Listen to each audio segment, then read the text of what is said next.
Welcome back to my channel. ఈరోజు మనము మామిడికాయ పచ్చడి ఏ విధంగా పెడతామో చూద్దామండి. ముందుగా కడాయి పెట్టుకొని 3 స్పూన్ల ఆవాలను వేసి, నల్ల ఆవాలను వేసి మాడకుండా చిన్న మంట మీద కలుపుతూ ఉండాలి. మంచి సువాసన వచ్చే వరకు అటు ఇటు కలుపుతూ ఉండాలి. అదేవిధంగా అదే స్పూన్ తోటి 2 స్పూన్ల జీలకర్రలను కూడా తీసుకొని చిన్న మంట మీదనే కలుపుతూ ఉండాలి. చిన్న మంట మీదనే ఉంచితే మాడకుండా ఉంటుందంటే మాడకుండా ఉంటే రుచికి మంచిగా ఉంటుంది. అదేవిధంగా అదే స్పూన్ తోటి అటు ఇటు కలుపుతూ ఉండాలి. నెక్స్ట్ అదే స్పూన్ తోటి 3 స్పూన్ల మెంతులను కూడా వేసి అదేవిధంగా కలుపుతూ ఉండాలి. మెంతులు కూడా మాడకూడదండి, మాడితే రుచి కరెక్ట్గా ఉండదు. మంచిగా వేయించుతూ ఉండాలి.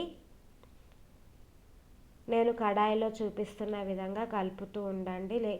కలపకపోతే మాడుతూ ఉంటుందండి. మెంతులు మాడితే చేదు వాసనగా ఉంటుంది. అవి కలిపేలోపు ఇంకొక కడాయిలో నూనె తీసుకొని వేడి చేసుకోవాలండి. నూనె మరుగుతూ ఉండాలి. నూనె మరగాలి. మరిగేంత వరకు నూనెని వేడి చేస్తూ ఉండండి.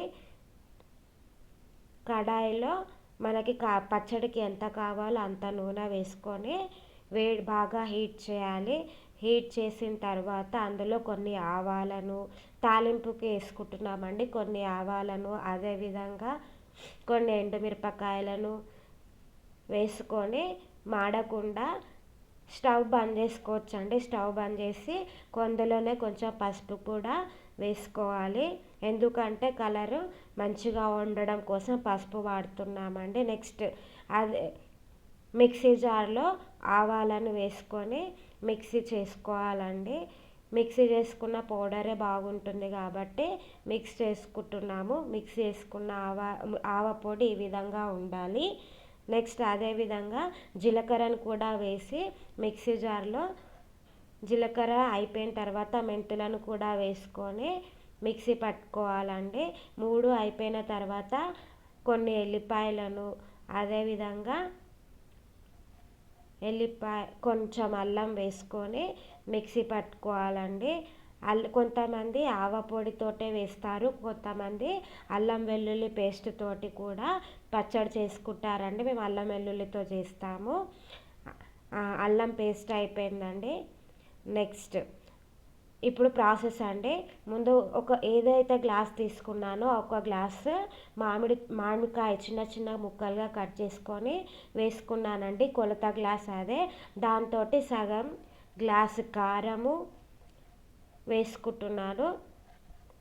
అదేవిధంగా 1/4 ఉప్పు, అంటే పావు గ్లాసు ఉప్పు.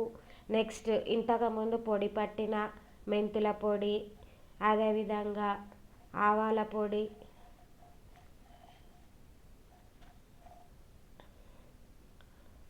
ఇది జీలకర్ర పొడి అండి. ఫస్ట్ వేసింది ఆవ పొడి, ఇప్పుడు జీలకర్ర పొడి.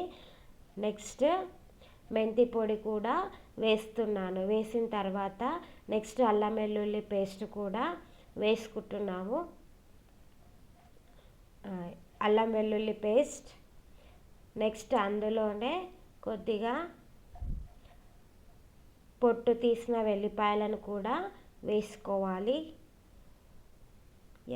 ఎల్లిపాయలను వేసుకున్న తర్వాత మొత్తం మంచిగా కలుపుకోవాలండి. అందరూ స్పూన్ తోటి కలుపుతారు. స్పూన్తో కలిపితే ముక్కలకి పట్టదు కదండి, అందుకే నేను చేతితోటి మిక్స్ చేస్తున్నాను. అటు ఇటు కలుపుతూ మొత్తం మిక్చరు అన్నిటికీ కలవడం కోసం మంచిగా చేతితోటి మిక్స్ చేసుకోవాలండి. స్పూన్ తోటి కలిపితే కొన్నిటికి ముక్కలకు పడతాయి, కొన్నిటికి పట్టవు కదా, అందుకోసమే నేను చేతితోటి ఒక్కొక్క దానికి మంచిగా పట్టిస్తున్నానండి. మంచిగా కలుపుకోవాలి. పచ్చడి అన్ని ముక్కలకి పడితేనే దాని పులుపు వలన మనకి మొత్తము పచ్చడి అనేది రుచిగా వస్తుంది. కాబట్టి నేను చేతితోటి కలపడానికి ఇష్టపడతానండి. ఎందుకు అని అంటే స్పూన్ తోటి కలిపితే అది ముక్కలకి పట్టుకోవచ్చు, పట్టుకోకపోవచ్చు కదా, అందుకే నాకు చేతితో కలిపి చేసిన ఆవకాయ పచ్చడి అంటేనే ఇష్టము. అదేవిధంగా ఇప్పుడు మంచిగా మొత్తం కలిసింది కదండి. మొత్తం కలిసిన తర్వాత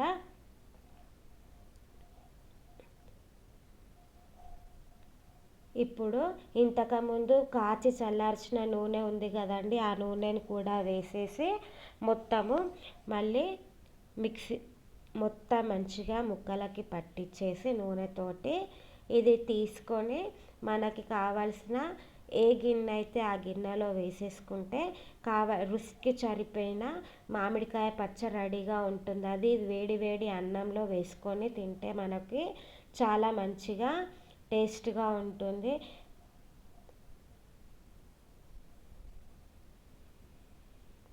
స్పూన్తో చూపించిన విధంగా అటు ఇటు కలుపుతూ ఉండాలండి. నూనె నేను కొంచెమే వేస్తున్నానండి. ఎందుకు అని అంటే అది 3 days తర్వాత నూనె అనేది పైకి తేలుతుంది కదా, అందుకోసమే నేను నూనెని తక్కువగా వేసి పచ్చడిని కలుపుతున్నాను. 2-3 days తర్వాత మనం పచ్చడిని తీసి చూస్తాం కదా, అప్పుడు నూనె అనేది పైకి తేరుకొని ఉంటుంది. అందుకోసమే నేను నూనె కొంచెమే వాడుతున్నాను. నూనె కూడా ఎక్కువ వాడొద్దు కదండి, అందుకోసమే కొంచెం నూనెనే వాడుతున్నాను నేను. ఈ విధంగా కలుపుతూ మొత్తం కలిపిన మిశ్రమాన్ని తీసుకొని మనము ఏ గిన్నెలో అయితే వేసుకుంటామో ఆ గిన్నెలోకి షిఫ్ట్ చేసేస్తున్నానండి నేను. షిఫ్ట్ చేసిన తర్వాత నా పచ్చడిని మీకు మొత్తం చూపిస్తానండి, ఒకసారి ఏ విధంగా వేసానో అందులోకి మొత్తం. ఇప్పుడు ప్రస్తుతానికైతే ఆ గిన్నెది మొత్తము నేను పచ్చడి వేసుకునే గిన్నెలో వేసేస్తున్నాను. ఎస్ అండి, మొత్తం పచ్చడి వేసేసాను నేను ఒక బౌల్లో. దాన్ని ఇప్పుడు మొత్తము కిందకి స్పూన్ తోటి ప్రెస్ చేస్తున్నానండి, లోపలికి వెళ్ళిపోవాలి నూనె పైకి తేలడం కోసము. ఎస్, ఈ విధంగా ప్రెస్ చేసుకోవాలండి. మొత్తము ప్రెస్ చేసుకున్న తర్వాత నూనె అనేది 3 రోజుల తర్వాత పైకి తేలుతుంది. Please subscribe my channel. Thank you.